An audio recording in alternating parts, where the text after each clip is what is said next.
Welcome to the Up Arrow Podcast with William Harris, featuring top business leaders sharing strategies and resources to get to the next level. Now, let's get started with the show. Hey everybody, welcome to the Up Arrow Podcast. I'm William Harris, the founder and CEO of Element, and the host of this podcast where I feature experts in the D2C industry, sharing strategies on how to scale your business and achieve your goals. Today with me, I have Walter Harrison, based in Chicago. He is a founder and CEO of Tapestri, which pays users for their data. That's interesting, and we'll get to that later. Previously built and sold growth systems to info.com. And you were the co-founder of Complementics as well. You're not busy at all. Welcome to the show. It's glad to be here, Will. Thanks for having me. And I was trying to think about how we ended up getting connected in the first place, and I couldn't remember this. I feel like we've known each other for a decade now. I think, was it maybe just through LinkedIn or something? Through LinkedIn, and then I saw you at a conference in Chicago. I think it was the retail conference. Yeah. And then I was like, let's catch up. And then I knew you were a pro at this space, so I kind of touched base every now and then, but I'm glad we reconnected. Yeah. Stayed in touch over the years, and that's fun. Yeah, you're right. IRC, I've met a lot of good people at that show. It's a good show. It's a good Chicago show. It is a good Chicago show, and I love that they have it there every year. Before we get too deep into the good stuff, I do want to make a quick announcement for our sponsor here. This episode is brought to you by Element. Element is an award-winning advertising agency optimizing e-commerce campaigns around profit. In fact, we've helped 13 of our customers get acquired, with the largest one selling for nearly $800 million. And we were ranked as the 12th fastest growing agency in the world by Adweek. You can learn more on our website at element.com, which is spelled ELUMYNT.com. That said, enough of the boring stuff, on to the good stuff. Okay, tell me the backstory that gets you from, growth systems acquired by info.com, a little bit about that, and then walking me through into Complementics and then where you're at now with Tapestri. Yeah, let's dive in. So our first product was a browser extension. So this is like 2009, 2010. I promise you it was cool back then. So you had Internet Explorer, Firefox, and Chrome really wasn't as big at the time. But eBay had a toolbar, the Alexa toolbar. And we're going to build a toolbar that enables consumers to find better prices online. So a bit of backstory of me, I'm a military brat. So I kind of lived everywhere and would buy things from everywhere. But I wanted to do a Google search and then have something slide in, give me the best reviews, best price, and also shipping. So we built it. It was called the C app. We had literally no idea what we were doing, but we're going to build this thing. And, slowly but surely over time, we got millions of people to use it. And what we realized then, it was ad supported. Okay, let's just put ads in it. But we were making more money on the data than we were with the advertising. And that's when we realized we were onto something. So from there, it was like, okay, let's find other browser extensions that we can talk to and say, hey, put this line of code in your extension, bolsters our data. And that's kind of the beginning underpinnings of Complementics. So Complementics, go ahead. Right. That's what you were doing when I met you, was Complementics. So exactly. This is very interesting, especially if you're in e-commerce, which most of you are. This is when you and I started doing some stuff. This doesn't have to be with e-commerce, but e-commerce brands have a lot of traffic to their website. And so this is where it was like, oh, you can actually make a little bit of money off of some of that data. Tell them a little bit more about this one. Jumping into Complementics for a second. So what we realize is, let's say you're an app owner. So there's roughly 5 million apps in the Apple App Store or the Play Store today. How are these apps making money? Most of them make money in in-app purchases, or they make money in ads. What we realized is we could put a line of code inside that app, give them a revenue source that's complementary to their core business. Instead of just saying, hey, I have this app and all the ads are for get a free Uber ride or go watch the new season of whatever on Paramount Plus. We'll just make money with this app on the data. And that's what kind of built the Complementics network. I love it. And then that's what led you into Tapestri. And Tapestri is where you almost kind of started allowing individuals to own their data and monetize their own data, right? Did I get that correct? Exactly. Yeah, you nailed it. So Complementics, we realized there's all these apps out there, but behind the app is the user. It's actually the user at the end of the day generating that event. So them using that data, that travel app, dating app, weather app, etc. So our premise was, our hypothesis, would consumers download an app that pays them because they're already giving this data away anyway, right? So Sure. that's Tapestry, and we think it's your data, you should get paid for it. And we're kind of off to the races with this app now. We're pretty excited about it. Who are some like the customers that have installed this or used this, or tell me a little bit more about like what's going on with Tapestry right now in today's state? Yeah, so the consumer, so what we originally thought, like the person who's going to use this app is like college campuses, like 18-year-olds, Sure. beer money, books, whatever, discretionary income. But we do have those users, but our number one user is like a 45-year-old female who shops at Walmart, buying things for the home, right? Buying back to school things, using the Honey browser extensions. They're a cashback consumer. Maybe they're using something for fuel, like maybe a gas buddy, something like that. And they use Tapestry alongside, like at their tool belt, that because Tapestry runs in the background. That's the key thing. So you don't have to, purchase anything or do any of that. And it just pays you for the places you're going to go anyway. So that's currently our audience. And our goal is to kind of go down market as well to that 18 to 24 demographic, but also get that meat and potatoes middle-aged consumer as well. So this is like when iOS 14 came out and it blocked everybody's ability to track across apps and all of this stuff. But people could say, well, I actually want ads that are relevant to me. Feel free to sign me up. Go ahead and track me. This is kind of the same idea, but taking it even beyond that, taking it into offline stuff as well to say, hey, yeah, go ahead and use my data. Just pay me for it. But you get the benefit out of potentially better advertising as well, right? Exactly. So the benefit and the beauty of TikTok and Instagram, we all use those products, is the ads are very relevant, right? I mean, people buy the products they see in IG and TikTok because they know so much about you. But when you jump into the web and other apps, like, I'm not going to buy this new Honda CRV. I just saw an ad for it. I'm not a Honda guy. Why am I seeing a CRV ad? With Tapestry, we want to enable brands and advertisers, because our app's always on, to find the right audience. So when the consumer downloads Tapestry, this app wants to track you across other apps, et cetera. You kind of have to say yes. That's kind of the nature of the app. And I know other apps struggle. That's why we built it. So with us always on, seeing, do you fly domestic, internationally? Are you in market to buy an electric car? Where do you grocery shop? Do you work out often? What gym? All these things that are permission-based, that we can then kind of go to our advertisers and monetize it, and the consumer benefits as well. So in what can consumers expect out of this? Are they making, pennies a week? Are they making, $100? Like what's a typical amount of return that a customer, the average consumer gets for selling their data like this? Yeah, it's a great question. So it's kind of ranges. So on average, it's about $7 to $8 per month. That's typically the way that the average user, some users are making 25 and some are making, a couple dollars. The benefit is it's really based on where you go. So our users that are in the gig economy, the busy moms and busy dads, do exceptionally well because you're going all these points of interest. And as you go to points of interest, you earn more. But we also added gaming. We've added surveys. We get paid you to refer other people as well. So we've added more stuff. And we're actually excited to announce a brand new product powered by Allstate, which is Drive to Earn. So we're actually launching that in the next few weeks, where you can actually drive and earn at the same time. Sure.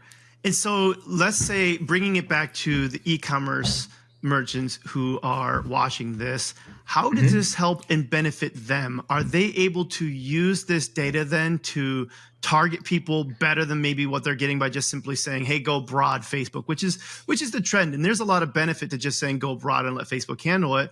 But sometimes we miss having a little bit more of that granularity in specificity that we had in picking audiences. Absolutely. And I think e-com is actually a good tie-in for what Tapestry, and not even just Tapestry, other mobile-based solutions can provide. So one of the things we do, utilizing the accessibility on Android, is we look at apps on the phone. So with the consumer's permission, we're going to see if Overstock and Amazon, all these, like Temu, this e-commerce app, is on that phone. So that helps with audience building. And also we can see opened, closed, like when did they use it last? So if you're looking to build an audience, that becomes useful. And then it jumps to the web. So we can actually grab mobile web data as well. And those are keywords that can be brought back down to a taxonomy. So absolutely. Then you go even further. Does their locations where they go match the apps on their phones and their browsing? And it paints a much bigger picture. So this is interesting, and I think that this gives people the ability, even when you're talking about, let's say, better RFM segmentation of customers, to be more sure of who it is that you're targeting, especially of your current customers as well. Exactly. Yeah, absolutely. You kind of broke up on me a little bit, but I think I got what you're saying. It's like really diving in to who your customer is. And obviously modeling and lookalike audiences and audience extension works really well. But I think the more granular you can get, the better. And everybody knows we're all talking about first party data, having a direct relationship. And many of these e-commerce companies you're working with, they have that. But now it's looking to understand, where are they when they're not on your Shopify website, on your Squarespace website, or whatever it is? Yeah, and so I'm glad you brought up first-party data, because one of the things that you and I wanted to talk about then in a more ethereal sense is the future of data. And we've had a lot of really great people on the show already talking about the future of data. I'm thinking about Yarden Shaked over at Veros is talking about benchmarking data. Sean Larkin over at Fuel.io is talking about how he's democratizing data so that way people have access to their own data, like merchants, to be able to use that and not just locked down within whatever platform you want. And I think there's Chase Zeman over at Cart.com is doing some really interesting thing with feeds and attributions. You're the first one, though, that brought this idea of individuals owning their data.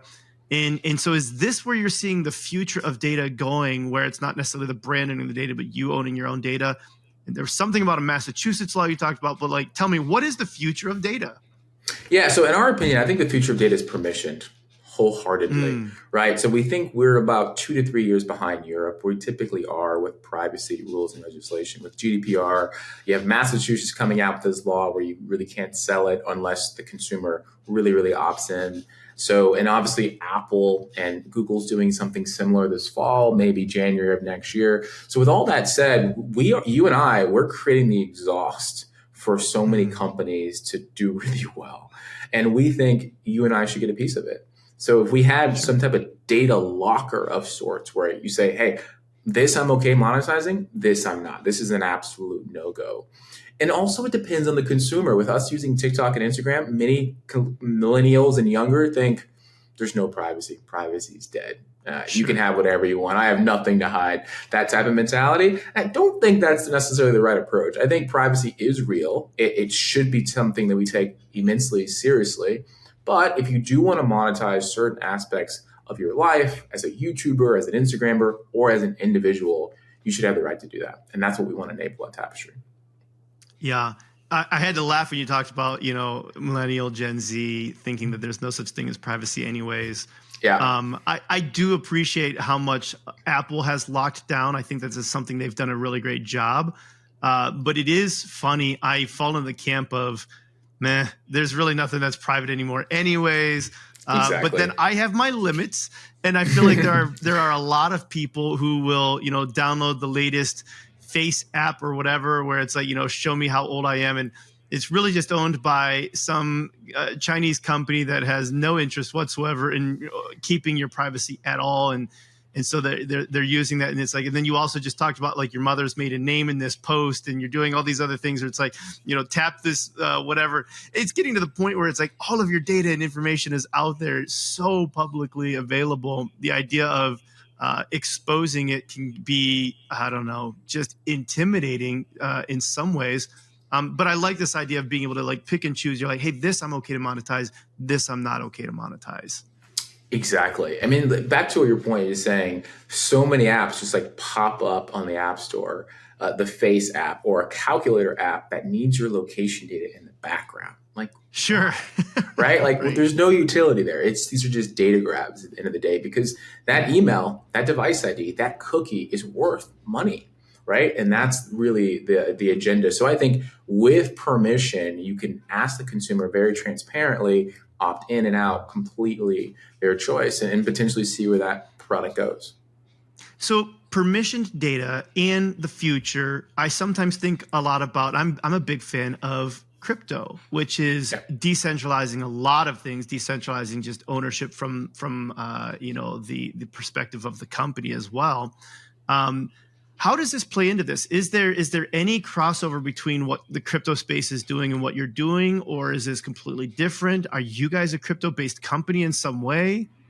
Yeah, I think there's a lot of analogies between crypto and what we're doing. We're not crypto right now, but the idea of decentralization and democratization clearly are core to what we do, right? Because we think we're creating that exhaust to make these companies billions and trillion-dollar companies. Why can't we get a piece of it? And at the same time, with crypto not necessarily being tied to directly the monetary way that we've been utilizing it before, it's definitely similar. We've kicked around notions of crypto in the past, but nothing quite yet. Yeah, but I like that. Like you said, the democratization of this data is still very much in line with that idea that it's like, hey, this is your data. You should own a part of at least whatever's taking place with that. One of the other things that you talked about was just utilizing alternative forms of data. You were talking about buying data, buying keywords. Yep. What physical retail stores have your similar audience and geofencing? Tell me a little bit more about like the different types of data and how you see these playing into benefiting, let's say, the listeners here, the e-commerce store owners. Yeah, so let's use an example. Let's say you have a e-commerce store that sells like rucking packs, right? That's like the in vogue trend thing, is to have a nice rucking pack, and it competes against something like that. So how do you find your audience? Obviously, you can go in Meta or TikTok or Snap and build an audience. But I think another way to do it is to look at a gym, a traditional gym, for example. Let's say we find a Lifetime Fitness in your home state, or Anytime Fitness, something like that. So you find a gym that potentially correlates with someone who likes rucking. So taking those device IDs is an example. Something we also find is that gyms correlate to certain eating places. Lifetime Fitness correlates with Chipotle. I don't know what it is, but people leave the Lifetime Fitness or the Anytime Fitness or the Equinox gym, and they want to have dinner at Chipotle either before or after. So grabbing those device IDs for targeting. Gotta get those carbs. Gotta get those carbs, right? Gotta get those muscles after the end of the day. So I think those are other aspects of utilizing data that aren't just like building audiences. Obviously, build that audience, do that audience extension model, but also benchmark it against someone who is at the gym or at the hiking trail or something like that. So that's one good example. And then it even goes even further into looking at apps that are installed and things of that nature. So how easy is this? Let's say that I, as the agency owner, or let's say I, as the Shopify store or whomever, wanted to use the data that you're talking about. Do I sign up in your app and I can use this? Or how do I actually get this data into my platforms, my email platform, into my direct mail platform, into my TikTok platform? How do I get that data into this? Yeah, great question. So you can't get the data directly from the app. We kind of separated them like kind of church and state, but reaching out to the company directly, or a company like ours, it doesn't have to be Tapestri. And basically I'm looking to grab mobile device IDs. I'm trying to build an audience based upon certain points of interest. From there, we can send the data to your DSP. We can send it to you in batch process or AWS S3, and get it to your CRM, and emails or device ID. Obviously, always privacy focused. So you're opting into this. The data we're giving the consumer is benefiting as well, of course. But sending it directly to you in a secure way, and it's recent, and you can actually test off of it as well. So typically DSP is kind of the right way to go. Yeah, and recent, is there like a recency, like an updating, say this data is updated on a daily basis, weekly basis, something like that? Exactly. So all our data is real time, especially on the Tapestry side. So it's running 24/7 in the background. You hit a POI that we care about. Let's say you're talking about Chicago, you're on Michigan Avenue, and you walked into Ralph Lauren. If you're in that fashion market, you're a competitor to them, maybe you'd want to know that, and we can send that data to you right away. Sure. Yeah.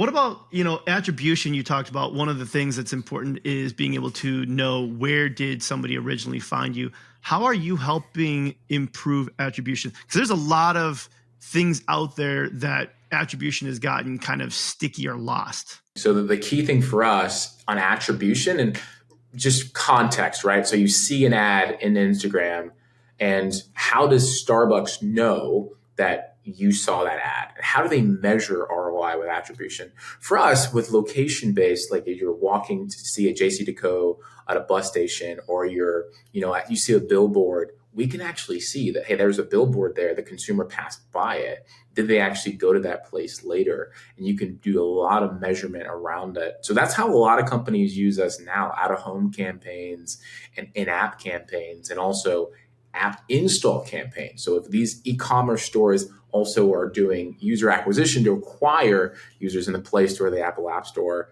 you can see, yep, that's a net new install because we can now see your app on that phone, as an example. So, but attribution, as we all know, is key, because if you're not measuring it, what are we doing at the end of the day, right? Right. Well, and I'm glad that you brought up mobile apps, because that's where I wanted to go next with this, because you were talking about how you can help improve even the understanding between whether it was mobile app, mobile web. There's a lot that you're able to do from the Tapestri side on this. Walk me through some of that. Yeah, so I think when you look at loyalty, so think about your own phone. So whoever's listening to this right now, think about your phone. Are you on Safari, Chrome, Firefox, Brave, whatever browser you're on, at your favorite retailer? Or are you app-based? You're downloading the app and you're signing in and you're using that more consistently and persistently. I think there's levels. If it's brand new, maybe you start on the web. And over time, you're like, I want to sign in with Face ID, Touch ID, or whatever, and I'll download the app. So what we look at internally is just the distance between those two. The most loyal users will download that app and use it more frequently. And then obviously the newer users, not as much. So for us, measuring that and then trying to give insights back to the advertiser and the brand are key and crucial. Well, and sometimes I feel like as brands, we can rush to try to create that loyalty without going through the steps of creating that loyalty, where I'll see somebody that maybe pushes the mobile app download before they've established a relationship with that customer. Do you see that being a problem as well?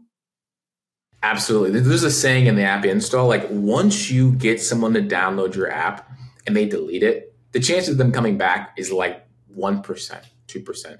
It's very, very low, like once they've already tried it. So I think having them try out your product on the web first may be a good experience, unless, again, depending on your budget, depending on your actual goals and all of those things. But app download to get sign up and then use it, I mean, they have to do an action if you get someone to download your app within the first few hours. If not, that app install could potentially be wasted. So starting out on the web might be a good idea, but ultimately it depends on the goals. Yeah, get them to fall in love with you first. Then they want to install the app because they are already have a mindset of wanting to be loyal. Exactly right. If you were going to give one piece of advice to e-commerce owners right now who are trying to be at the forefront of where you see data going, this future that you've outlined for data, what would you tell them to do right now to at least start getting their feet wet and being proactive about this? Yeah, so an easy, direct answer is kind of like what you do when you're onboarding someone for Stripe is KYC. Know your customer. Try to understand your customer as much as possible within the realms of, not surveying them too much and asking them tons of questions and they potentially bounce. But, how did you hear about us? Was it Instagram? Was it TikTok? Was it a Google search? I mean, those are kind of standard these days. Sure. And also, if it's a impulse buy from social, how are we going to get them back to get them to purchase more things in the future? Yes, we can drip on them. We're going to do that, of course. But if you understand more like the demographics, psychographics, kind of where they come from, it gives you a better opportunity in the future to target that consumer. So I'd absolutely say know your customer within boundaries and reason. And if we're going to be practical about it, know your customer by utilizing the data that you have on those customers. Get that customer data in here, match that up with who they are, so that way you can start to understand them a little bit better and deeper. Exactly. Match that email, match that CRM data to an offline set, or match it to something further mobile if you can. And that will help paint a better picture. And then utilize relevancy with further products for the future. We're talking into summer, right? So everybody's doing fall campaigns. Right. The fall clothes are already out. And what they bought last fall. What could you do to potentially change that for this new campaign? Yeah, no, that makes sense. Walter, this has been a lot of fun and helpful. I want to transition also into the part where we just talk about who is Walter Harrison, because I think it's fun to kind of get to know the man behind the machine here a little bit. Tell me about your childhood. What was your childhood like? You mentioned, Army brat, but like, how did your childhood help to shape you into the person who is now a successful serial entrepreneur? Yeah, that's a good question, Will. So I think for me is having really curious parents. We traveled a lot. So it kind of gave me a very broad perspective of what's possible. Kind of back to the data world is probably one of the reasons I think I'm in data now, is because I kind of had so much inputs and knowing kind of what's possible in general. So curious kid, always trying to ask too many questions, my parents would say. Why do you always ask questions? What are we doing today? What are we doing today? Where are we going? Where are we going? That type of mindset. But finally landed in Missouri, where I'm originally from, and St. Louis, and went to school there and focused on marketing and analytics. And that's when we built kind of that first product. And that first product was based on, I want to know how consumers shop. Right now with Tapestri, we want to know where consumers go, but with their permission. So I think the background of having a lot of perspectives, of living everywhere, trying to know what's going to happen with prediction, it's kind of led me today where I'm at with Tapestri, where it's kind of all about prediction. So we tried to look at, where will you shop next? Where will you go next? Where are you traveling next? And then hopefully empower brands and advertisers with that data, because it's all permissioned. Which is really smart. What about routine? Like, how do you deal with stress? I imagine, again, coming from a military background, you could have gone one of two ways, where you are either somebody who is, you've got your bed tucked in with the corners mitered very nice and neat every single morning, and you've got a routine, or you ran the opposite direction away from routine. Are you somebody who's routined? I'm very routine, probably routine to a fault, some may ask. So I think for me, like, as us being founders or just working at a company and fast growing, we clearly deal with a lot of stress. So for me, it's like getting up early. I'm a bit of a coffee guy, so have that routine around making coffee, maybe go for a run in the morning or likely later in the evening, and kind of just get rid of everything we had in the day. I don't run with my phone either. So it's like no distractions, helps me think clearly, or go for a hike, just nature-based stuff. And then podcasts and books. I'm not the only one who's building a company. There are millions of people all around the world who've done it a million times better than me. So why not learn from people who are more experienced and have traveled this road already? So books and podcasts are also a big key for me.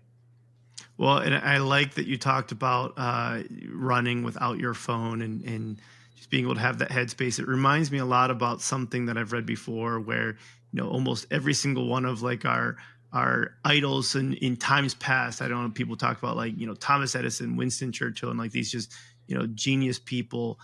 They all talked about how they had like a brisk afternoon walk. That was like a thing that they did that they credited a lot of their success to. And I think there's something to that of just like, clearly. Absolutely. Yeah, exactly. You mentioned books and podcasts. Are there books or podcasts that you feel are absolutely valuable, even if they don't have anything to do with business? You're like, I just really like this book, and I think it's taught me a lot about myself or anything.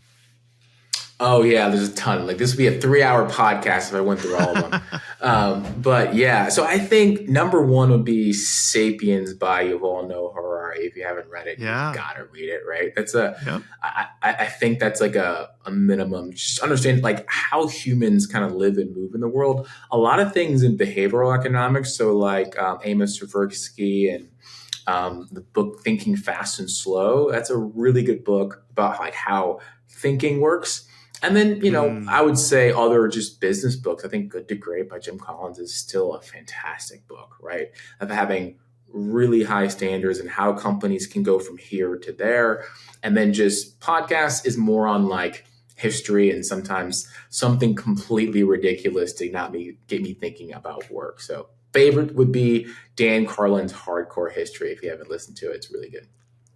I haven't. What kind of history is it getting into? Like American history, world history, ancient history?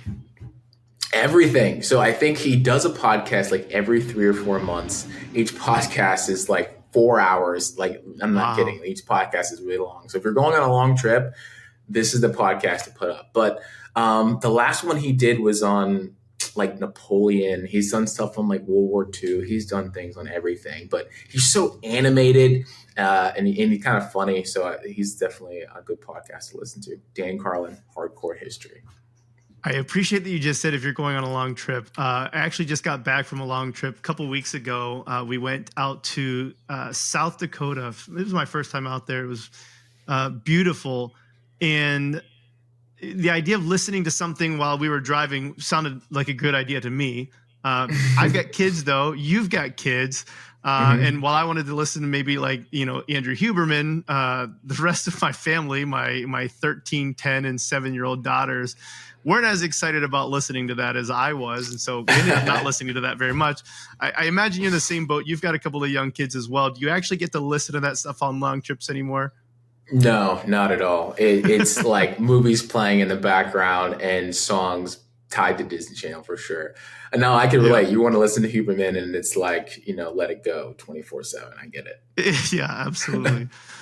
Walter, it's been so much fun getting to know you a little bit more, you walking us through the depths of the future of data. And I think it's a very interesting picture that you paint. And I would say that whether or not this is the future, I hope that it is, because I think that there's some benefit to people being able to have access and ownership over their own data, what they're sharing, when they're sharing, and benefiting from it. So I like the future that you're painting here. Thanks, Will. I appreciate that. Thanks so much for having me. I think you're doing a phenomenal job with this podcast and you're educating many people like ourselves to learn more and just to challenge what we think even bigger. So it's fantastic. If people wanted to work with you or get in touch with you or follow you, what's the best way for them to do that? Reach out to tapestri.io. Walter at Tapestri is the email, or hello at Tapestri. Or we'd love to get in touch with you directly and solve a problem or just learning more about your business. Awesome. Thank you so much, Walter. Have a great day. Thanks, Will. Thanks for listening to the Up Arrow podcast with William Harris. We'll see you again next time, and be sure to click subscribe to get future episodes.